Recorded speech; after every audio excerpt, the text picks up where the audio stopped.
Muita gente acha que mobilidade sustentável é lidar com um sistema de transporte mais sustentável. Mas, na verdade, mobilidade urbana ela tem mais a ver com o desenvolvimento urbano, na questão dos territórios, como os territórios são ordenados, do que com o transporte. Óbvio que o transporte faz parte, né? Ele é um dos pilares de um processo, de um trabalho de mobilidade urbana. Porque não adianta você investir apenas em transportes ou transportes mais sustentáveis, que seriam transportes mais ecológicos, se você não tem uma divisão do território que atenda essas questões da mobilidade urbana. Por exemplo, se a pessoa mora, quanto mais longe a pessoa mora do trabalho, mais ela necessita de automóvel, né? Então, só para complementar, mobilidade urbana sustentável, a gente sempre trabalha a mobilidade urbana como um meio de desenvolvimento, né? Desenvolvimento social, desenvolvimento econômico, ambiental. Então, e a sustentabilidade está exatamente nisso, né? Equilibrar todo o sistema. O governo também abaixa os impostos sobre os carros para incentivar a indústria automobilística, ao mesmo tempo que pinta os veículos como grandes vilões da mobilidade urbana, incentivando o uso do transporte público. Como é que você, Lincoln, vê esse paradoxo? E há uma contrapartida em termos de transporte público para auxiliar essa população? Não, nenhum, né? É um contrassenso mesmo, apesar de que se nós tivéssemos esse incentivo à compra de automóveis, e por um outro lado, na outra balança, a gente tivesse um incentivo ao transporte coletivo, estaria tudo bem, né? Porque os países do mundo inteiro fazem isso mesmo. Porque o mercado automotivo é um mercado que dá muito emprego, né? Tem muito... um carro tem mais de 5 mil componentes, cada componente desse é uma indústria. Então, assim, ele gera muito emprego e ele é importante para a economia. O problema é que não se pode só incentivar a compra do carro, mas a gente precisa incentivar também o transporte público. O maior problema está na falta de investimento para o transporte público. No ano passado, a presidente Dilma, ela zerou a CID de combustíveis. A CID de combustíveis, ele é uma taxa em cima do combustível que quem paga essa taxa são as companhias de petróleo, né? Não é o motorista que vai lá encher, que o combustível fica mais caro. Não tem absolutamente nada a ver. Mesmo porque a CID diminuiu e não diminuiu o combustível, continuou no mesmo preço. Mas esse recurso era um recurso importante porque ele ia para as cidades, ele tinha uma divisão que ia para o estado, ia para o município, para equilibrar. Se você tem uma demanda muito grande da economia, a economia melhora, você tem um aumento da produtividade, um aumento dos transportes públicos.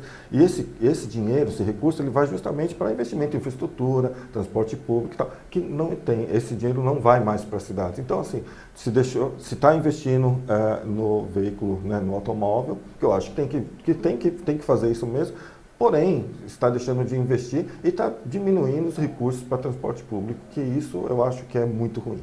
Prova disso, Lincoln, é que vindo para cá, realmente a cidade de São Paulo hoje está com um trânsito bem caótico. E aí eu postei isso numa rede social e aí as pessoas me disseram assim, vá de metrô, só que o metrô também está com problema hoje. Então, quer dizer, eu acredito que a população também fica sem saída, né? Não tem para onde correr. Não tem. Então, hoje nós... né, com essa questão de se fazer infraestrutura, né, para o transporte individual, o que ocorre é que realmente as pessoas hoje, se a gente falar assim para as pessoas, olha, deixem um carro em casa e vem transporte público, não tem condição. O primeiro, transporte público não consegue atender essa demanda que vai ser gerada. Vai ficar ruim, a cidade entra em caos, né? E segundo que as pessoas não conseguem, depois de tanto incentivo para o transporte individual, né, como é que você muda isso, né? É difícil mesmo, né? Realmente eu percebo que as pessoas, agora muita gente tem condições de vir, né? Porque para aqueles que trabalham até 6 quilômetros, a bicicleta é seria um bom recurso, né? Mas não é para todo mundo, né? É uma parte da população. A outra é andar, né? Caminhada, né? Até 3 quilômetros seria caminhada. Então, existem maneiras alternativas que são paliativas, né? Não resolvem, elas ajudam, mas o importante é no investimento do transporte público de massa, sem dúvida. Agora, olha que interessante, você passa por uma rua. Nessa rua tem uma vaga e um carro. No outro dia não tem mais o carro, também não tem mais a vaga. Bom, eu estou falando sobre o Zona Verde. Eu queria que você comentasse um pouquinho sobre os objetivos e os impactos desse projeto. Então, a Zona Verde, na verdade, ela é um projeto que foi criado em São Francisco, né, num movimento que chamava Faça Você Mesmo, que a comunidade local, ela ocupava um espaço público para outras coisas. Por exemplo, as pessoas utilizam um espaço público para parar o carro. Então as pessoas achavam que elas tinham o direito de parar nesse espaço para fazer outro tipo de coisa. Acontece que, né, nas cidades americanas, né, de São Francisco é um lugar bastante diferente, mas existe um estímulo muito grande para o carro, para o uso do carro, né? E o que eles estavam fazendo opa, eu não quero ter carro, quero ter eu quero ter alternativa ao uso do carro. E ocupar esses espaços era uma forma da comunidade olhar e falar assim, não, queremos mais espaço para as pessoas, né, porque eu não quero dirigir, eu não quero usar o carro o tempo todo. Depois disso, veio uma empresa que trabalhava com mobiliário urbano e desenvolveu um negócio chamado parklets, que tem o mesmo sentido, só que no lugar de se ocupar esse espaço, por exemplo, colocando um tapete, né, grama sintética e alguns cadeirinhas de praia e tal, eles ocupavam com mobiliário urbano mesmo, com bancos, com paisagismo, né, mais bacana e tal. E esse pessoal, eles ficaram 3 anos para poder aprovar isso na prefeitura, até que se aprovou e começou a desenvolver isso dentro da cidade. Isso se tornou já políticas públicas na cidade de Nova York, né? Então eles têm, num prazo agora de 3 anos, no começo do ano a prefeitura, ela lança um edital, né, e as pessoas podem ir lá e enviar um projeto, né, para a construção desses parklets no espaço de 2 carros, né, e se criar um mobiliário urbano para esse local. E esses espaços são aprovados pela prefeitura e isso fica 1 ano, né, lá. Agora, isso nos próximos 3 anos, a prefeitura está fazendo nesse modelo, depois ela pretende fazer isso de forma permanente nesses locais. Em 2010 eu estive em São Francisco eu adorei essa ideia e eu falei, vamos trazer para São Paulo. Esse ano nós acabamos fazendo isso, nós acabamos fazendo esse projeto aqui no mês de agosto, né, durante o Design Weekend. O Adriano Santos fala o seguinte, tem muita gente que acha que a bicicleta é a solução para o trânsito caótico das grandes metrópoles.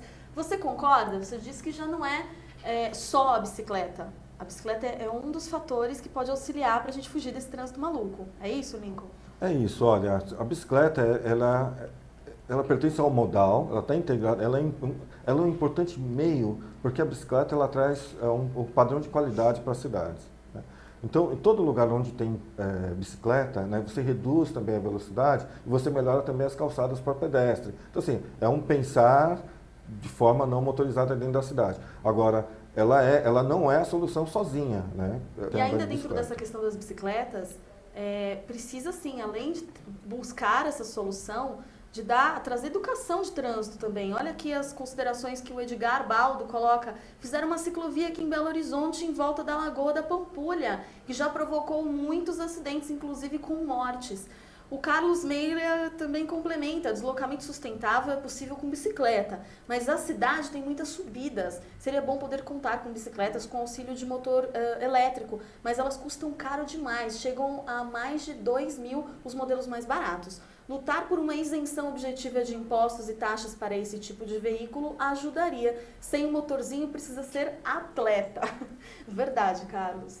Bom, então, olha, Carlos, eu não sou atleta, eu ando de bicicleta para todos os lados, mas acontece o seguinte, à medida que você vai andando, por exemplo, eu tenho uma bicicleta, minha bicicleta é muito simples, né? Não tem muitas marchas, nem nada, mas acontece que primeiro você vai se condicionando melhor, e segundo, que você vai vencendo essas subidas de forma inteligente. Você não anda de bicicleta como você anda no carro, né? Você dá um pouquinho mais de volta, mas ao mesmo tempo você é mais rápido, porque você não pega condicionamento. Então você procura, por exemplo, eu vim para cá.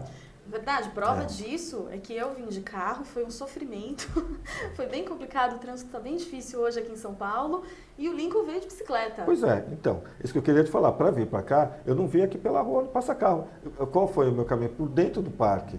Eu andei um pouquinho mais, mas vim olhando a vegetação, o lago e tudo mais. Conhecendo então, assim, novos espaços em São Paulo, porque isso também a bicicleta nos propõe, né? Uhum. Então, é um outro caminhar, é um outro ver. Então, assim, o modelo de bicicleta é diferente do pensar de carro, né? Então, essas subidas que a gente pega de carro, muito fácil, nós não fazemos de bicicleta. A gente tem os nossos caminhos e as nossas rotas que nós fazemos isso de outra forma.